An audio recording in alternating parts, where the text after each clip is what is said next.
Haleellaan Yuunaayitid Isteetii fi Israa'el Iraan irratti banan torban lammaffaa keessatti argama. Biyyoonni lamaan jechuunis Israa'elii fi Ameerikaan Iraanii wajjin daangaa qooddatan hin qaban. Kana kan dandeessise maal yoo jenne teeknooloojii waraanaati. Yuunaayitid Isteet, Iraan akkasumas Israa'elis teeknooloojii waraanaa kalaquu akkasumas oomishuudhaan biyyoota addunyaa irratti maqaa guguddaa qabanidha. Teeknooloojiiwwan Yuunaayitid Isteet addatti Iraan haleeluudhaaf dhimma itti baate maali kan jedhu sagantaa kana keessatti ilaalla. Nojiin tura. Yuunaayitid Isteetii fi Israa'el waloon Iraan irratti haleellaa kan banan guraandhala 28 bara 2025 ture. Haleellaawwan jalqabaatiin jeettiiwwan lolaa humna qilleensaa Israa'el kanneen akka F-15 Eagle, F-22 Raptor fi F-35 Lightning II jedhaman Iraan keessatti boombii qilleensarraa darbachuun haleellaa raawwatan. Battaluma sana Yuunaayitid Isteet misaayilota fageenya dheeraa Cruise Tomahawk jedhamaniin haleellaa qilleensaa raawwachuun opereeshinii kanatti makamte. Teeknooloojiiwwan waraanaa Yuunaayitid Isteet Iraan haleeluuf dhimma itti baate keessaa ramaddiin jalqabaa teeknooloojii haleellaa qilleensaati. Teeknooloojii kana keessatti waa'ee jettiiwwan waraanaa fi diroonii ilaalla. Akka gabaasii maddeen waraanaa agarsiisutti Yuunaayitid Isteet bara kana amajjii kaasee Iraan haleeluuf qophaa'aa turte. BBC Sinahalaa sa'aatiiwwan jalqabaa 48 haleellaan Iraan irratti raawwatamaa turetti meeshaalee waraanaa gosoota kamii fi gulantaa lolaa sadarkaa kamitti Iraan haleelaa akka turte qoratee jira. Diroonii Luqaas ajaja giddugaleessaa waraana Ameerikaatti ka opereeshinii waraana baha giddugaleessaa hoogganu US yeroo jalqabaatiif dirooniiwwan Luqaas jedhaman fayyadamuu mirkaneesse. Dirooniiwwan gatii gadaanaa diizaayiniin isaanii diroonii Iraan Shaahed 136 fakkaatan kunniin kutaa bulchiinsa Ariizoonaatti kan argamu kaampaanii oomisha meeshaalee waraanaa Spectre Works jedhamutu hojjete. Xiyyaarota lolaa B-1 Bombers. Xiyyaarri lolaa Rockwell B-1 Lancer jedhamu wiixata kuusaa misaayilota lafa jalaa fi buufata dhukaasa misaayilaa Iraan ittiin haleeluuf dhimma itti baatee jirti. Humni waraanaa Yuunaayitid Isteet akka jedhetti haleellaan kunneen xiyyaarota fageenya dheeraa Rockwell B-1 Lancer Ameerikaa irraa gara Iraan balali'an 3 raawwatame. Xiyyaarota waraanaa fageenya dheeraa B-2 Bombers. Xiyyaaronni B-2 Spirit kan oomishaman kaampaanii Northrop Grumman jedhamuuni. Humna qilleensaa Yuunaayitid Isteet keessatti teeknooloojii xiyyaarota fageenya dheeraa baay'ee fooyya'ee ba'edha. Waxabajjii 2025 US buufata niikuleeraa Iraan haleeluuf xiyyaarota kanneen 4 fayyadamtee turte. Xiyyaaronni kunneen buufata qilleensaa US Whiteman jedhamurraa gara sa'aatiiwwan 37 balali'uun haleellaa raawwatan. US milanas irra deebiin xiyyaarota B-2 Spirit Bombers 4 fayyadamuun iddoowwan addaa Iraan keessaa bitootessaa tokko bara 2026 haleeltee jirti.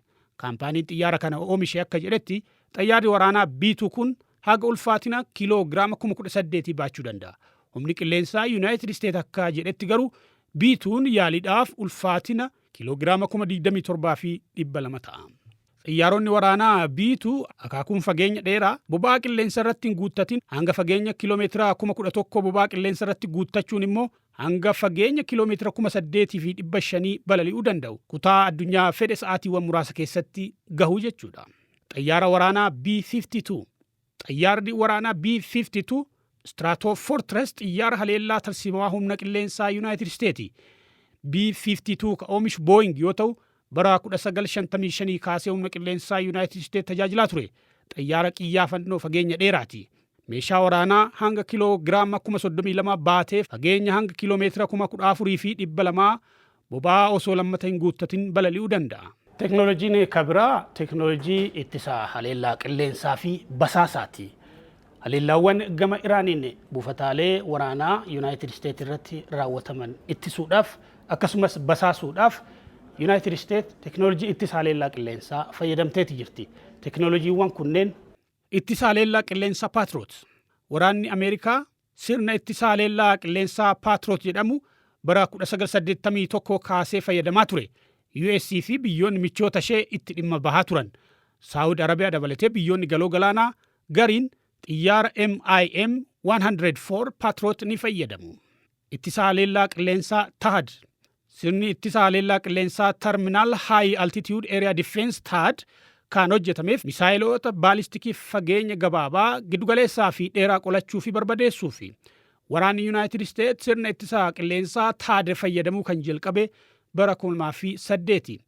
kan oomishame kaampaanii Lockheed Martin Missile jedhamuuni. Gatiin isaas doolaara Ameerikaa biiliyoona 1.25 yoo ta'u, misaayiloonni inni dhukaasu gara doolaara miiliyoona 12.7 jedhamee jira. Taad haleellaa misaayilota baalistikii hidhattoonni Huutii Yemen keessaa bara 2022 keessa United Arab Emirates irratti raawwatan qolachuu akkasumas waraana guyyoota 12 Israa'eel fi Iraan gidduu bara 2025 ture darbees ammoo waraana baha giddu galeessaa amma deemaa jiru irratti faayidaarra oolee jira. Jettiiwwan lolaa fi xiyyaara basaasaa Aerial Reconnaissance Aircraft. Jettiiwwan lolaa United States haleellaa Iraan keessatti gootuuf itti fayyadamte F-15, F-16, F-18, F-35 fi A-10 kanneen jedhamani. Jettiiwwan kunneen buufataalee waraanaa United States kanneen baha giddu galeessaatti argamu. Dooniiwwan lolaa galaana Arabiyaa irrattis ni argamu. Dabalataan ajajji giddugalaa waraana United States xiyyaarota EA-18 Growler kanneen siistama uggurrii yookiin jaaming hidhatan meeshaalee elektirooniksii diinni qunnamtiif itti fayyadamuu fi siistama raadaarii balleessu opereeshinii waraanaa Iraan kanarratti dhimma itti bahuu hime. United States akkasumas xiyyaarota Airborne Early Warning and Control Aircraft P-8 Maritime Surveillance fi Airborne Communication Relay jedhaman dhimma itti baatee jirti. Akkasumas xiyyaarota qilleensa irratti xiyyaarota waraanaaf boba'aa guutan KC-46A, KC-135R fi KC-135T jedhaman waraana kana keessatti tajaajilarra oolchitee jirti. Droonota MQ-9 US droonota haamtuu MQ-9 kan basaasaa fi haleellaaf oolanis fayyadamtee jirti. Droonota haamtuu MQ-9 xiyyaarota nammaleeyyii Turbo Pro-Powered jedhaman kanaan ajajaa eegdota warraaqsaa kan ture Jeneraal Qaasim Suleemaanii bara 2020 Iraaq keessatti ajjeeftee turte United States. Droononni MQ-9 gosa droonotaa haamtuu Reaper drone ta'anii sa'aatii 27 qilleensa irra turuu fi ol ka'iinsa meetira 15,240 irratti barrisuu danda'ani. Misaayilota hanga kiloogiraama 1,746 ulfaatan baachuu danda'usi. Siistama misaayilaa M142. Siistamni M142 High Power Artillery Rocket System siistama rokkeettii hedduurraa dhukaasuun danda'amu. Waraanni United States siistama kana kan tajaajilarra oolchee bara 2005 ture. US siistama misaayilaa M142 jedhamu waraana Afgaanistaan, Sooriyaa, waraana Raashiyaa fi Yuukireen amma deemaa jiru irratti itti fayyadamtee jirti. Siistamni misaayilaa kun doolaara miiliyoona 20 baasa. Xiyyaarota C-17 Globemaster, C-5 Galaxy fi C-130 Heracles jedhaman qofaan geejjibsiifama. Akka inni jalqaba irratti eeruuf yaalee United States Iraan irraa kiiloomeetira 60 lakkaa'amu irratti argamti. Fageenyi Iraan irraa argamtu kun immoo Iraan akka hin haleelle ishee hin daangessine. United States waa lama fayyadamuudhaan Iraan haleelaa turte. Qubsuma lama jechuudha. Ka jalqabaa buufatawwan waraanaa baha giddu galeessaati isheen qabdu biyyoota garaagaraa keessatti argamu yoo ta'u, kan lammaffaa dooniiwwan xiyyaarota waraanaa baatan qaamolee bishaanii baha giddu galeessaa irratti argaman irratti bobbaafteedha. Dooniiwwan kunneen maal turan?